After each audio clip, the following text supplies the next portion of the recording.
আসসালামু আলাইকুম। ইনস্কেপের আরো একটি ভিডিও টিউটোরিয়ালে আপনাদেরকে স্বাগতম জানাচ্ছি। তো আজকের পর্বে আমরা আলোচনা করব হচ্ছে যে আমাদের নোট টুল সম্পর্কে। তো আমাদের ডান পাশে যে ফিল এন্ড স্ট্রোক ট্যাবটা আছে এটা আপাতত দরকার নেই, তো এটা আমরা কেটে দিই আপাতত। এক্ষেত্রে ক্লোজ ট্যাব আছে, একটা ক্লোজ ট্যাব নামে একটা বাটন আছে, এক্ষেত্রে আমরা সেটা ক্লিক করতে পারি, অথবা আমরা মাউসের মাঝখানের যে ক্লিকটা আছে অর্থাৎ মিডল বাটন সেটা ক্লিক করার মাধ্যমে এটা বাদ দিতে পারি। ঠিক আছে, তো আপাতত আমাদের কাছে একটা ব্ল্যাঙ্ক পর্দা আছে। তো আজকে আমরা যেই টুলটা সম্পর্কে জানতে পারবো সেটা হচ্ছে আমাদের বাম পাশের উপরের বাম কর্নারে একটা নোট টুল আছে, যেটা ইনস্কেপের পূর্ববর্তী সংস্করণগুলোতে ডাইরেক্ট সিলেকশন টুল নামে পরিচিত ছিল। তো বর্তমানে এটার নাম হচ্ছে নোট টুল। তো নোট টুলটা ব্যাখ্যা করার আগে আমরা একটা রেক্টেঙ্গল শেপের কোনো কিছু একটা অঙ্কন করি। তো রেক্টেঙ্গল শেপের কোনো কিছু একটা অঙ্কন করে যদি আমরা নোট টেল সিলেক্ট করি অথবা কিবোর্ডের এন কি প্রেস করি, তাহলে আমরা দেখতে পারবো যে আমাদের চারপাশে তিনটা হ্যান্ডেল আছে। তো এই তিনটা হ্যান্ডেল সম্পর্কে আমরা আগে থেকেই জানি। তো তিনটা হ্যান্ডেলের ব্যাপারটা হচ্ছে, একটা হ্যান্ডেল হচ্ছে যে আমাদের যে কতটুকু রেডিয়াস আছে, অর্থাৎ প্রত্যেকটা প্রান্তবিন্দু কতটুকু কার্ভ হবে। তো আপনাদের হয়তো নিশ্চয়ই খেয়াল আছে। তো এই ক্ষেত্রে আমরা যদি এই হ্যান্ডেলটা কন্ট্রোল করি তাহলে আমাদের প্রত্যেকটা প্রান্তবিন্দু কিন্তু সেই পরিমাণে কার্ভ হচ্ছে।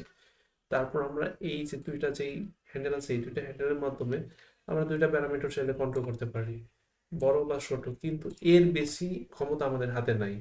হয়তো আমরা আরেকটা কাজ করতে পারি, সিলেকশন টুল সিলেক্ট করে আমরা যদি রোটেশন মোডে যাই তখন আমরা এটাকে বেন্ডিং করতে পারি, কিন্তু এর বেশি যদি আমরা চাইলেও করতে পারি না।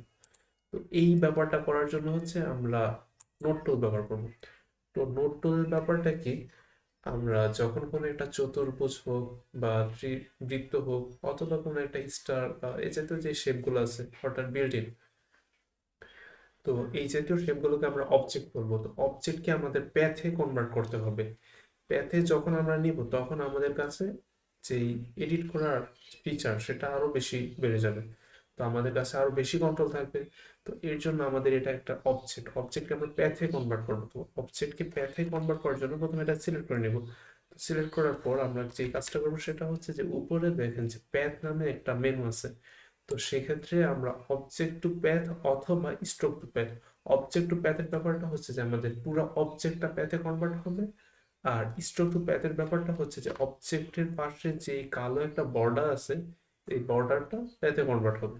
ঠিক আছে, তো এবার আসি, এভাবে চাইলে আমরা করতে পারি প্যাথ মেনুর সাহায্যে। তো আরো একটা উপায় হচ্ছে যে আমরা যখন নোট টুল সিলেক্ট করব তখন আমরা যদি উপরের দিকে তাকাই, উপরের মেনুতে আমাদের কাছে কিন্তু অনেকগুলো মেনু বা অনেকগুলো অপশন আছে। তো এই অপশনের ভিতরে একদম ডান পাশের দিকে হয়তো দুইটা অপশন পাবেন। একটা হচ্ছে স্ট্রোক টু প্যাথ, এটার কিবোর্ড শর্টকাটটা হচ্ছে যে কন্ট্রোল অল্টারনেট সি, আর হচ্ছে যে object to path shift control C. তো আমরা অবজেক্ট টু প্যাথ যদি সিলেক্ট করি তাহলে দেখবেন যে আমাদের হ্যান্ডেল ছিল তিনটা, কিন্তু বর্তমানে হ্যান্ডেল হচ্ছে চারটা। তো পুরো অবজেক্টটা আমার প্যাথে কনভার্ট হয়ে গেছে। তো আমরা চাইলে স্ট্রোকটাও প্যাথে কনভার্ট করে নিতে পারি। স্ট্রোকটা যদি আমি প্যাথে কনভার্ট করি তাহলে কিন্তু আমার এই স্ট্রোক আর এই প্যাথ দুইটা আলাদা আলাদা হয়ে গেছে। তখন আমরা যদি স্ট্রোকের ভিতরে ক্লিক করি তাহলে দেখবেন যে আমাদের আরো বেশি পরিমাণে হ্যান্ডেল শো করতেছে। তো তখন আমরা চাইলে স্ট্রোকটাকে ডিলিট করেও দিতে পারি, অর্থাৎ দুইটা আলাদা আলাদা অবজেক্ট হয়ে গেছে, বেসিক্যালি দুইটা আলাদা আলাদা অবজেক্ট গ্রুপ হয়ে আছে। তো আমরা চাইলে এটাকে আনগ্রুপ করতে পারি। আনগ্রুপ কিভাবে করি নিশ্চয়ই আপনাদের মনে আছে, অবজেক্ট মেনু থেকে আনগ্রুপ বাটনে চাপ দিয়ে তারপর আমরা এভাবে আনগ্রুপ করতে পারি, অথবা চাইলে একটা সিলেক্ট করতে পারি কন্ট্রোল বাটন চাপ দিয়ে। তো এটা হয়তো আপনারা মনে আছে। তো যাক, আমি আর আপাতত স্ট্রোকটা দরকার নেই, স্ট্রোকটা বাদ দিয়ে দিচ্ছি। তো এই হচ্ছে আমাদের একটা অবজেক্ট। তো অবজেক্টটা আপাতত আমি কালো বা যে কোনো একটা নিজের মন মতো কালার অ্যাপ্লাই করে রাখি। আচ্ছা, তারপর আমরা নোট টুল সিলেক্ট করি আবার। তো এবার আমাদের আসল কাজে ফেরত আসি। নোট টুল যখন আমরা সিলেক্ট করতেছি আমরা খেয়াল করবো যে আমাদের চারটা কর্নারে চারটা ডায়মন্ড শেপের বাটন আছে বা হ্যান্ডেল আছে। তো এই হ্যান্ডেলগুলো আমরা ড্রাগ এন্ড ড্রপের সাহায্যে খুব ইজিলি অনেক কিছুই করতে পারবো।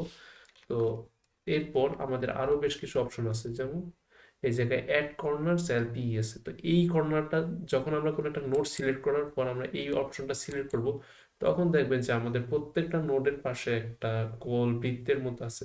তো এটা সিলেক্ট করে আমরা চাইলে প্রত্যেকটা কর্নারের ইন্ডিভিজুয়ালি যেই আমাদের রেডিয়াসটা আছে সেটাকে আমরা কন্ট্রোল করতে পারবো।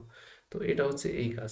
আর কোনো একটা নোট সিলেক্টেড থাকা অবস্থায় আমাদের এছাড়া আরো বেশ কিছু অপশন আছে। একটা অপশন হচ্ছে যে মেক সিলেক্টেড নোট স্মুথ বা মেক সিলেক্টেড নোট সিমেট্রিক। তো এই অপশনগুলো যখন সিলেক্ট করব তখন আমাদের যেই নোটটা আছে নোটটা আরো এক্সপ্যান্ড হয়ে যাবে। আমাদের দুই পাশে দুইটা হ্যান্ডেল দেখতে পারবে, এই দুইটা হ্যান্ডেল আমরা চাইলে ছোট বড় করার মাধ্যমে আমরা এই নোটটাকে আমার কার্ভের যেই মানটা আছে সেটাকে আমরা পরিবর্তন করতে পারবো।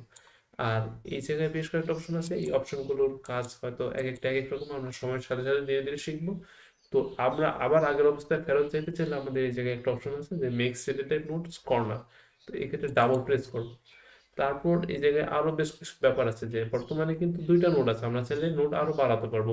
তো এই ক্ষেত্রে নোট বাড়ানোর জন্য উপরে বাম কর্নারে ইনসার্ট নিউ নোট আছে। তো নিউ নোটের কর্নারের সাহায্যে আমরা চাইলে নতুন নোট অ্যাড করতে পারবো এই ক্ষেত্রে, অথবা কোনো একটা নোট বাদ দিয়ে দিতে পারবো। তো এই জাতীয় যেই কাজগুলো আছে এগুলো আমরা চাইলে করতে পারবো। তো এই ছিল আজকের আমরা আলোচনা। তো আজকে এই পর্যন্তই রাখছি। আল্লাহ হাফেজ।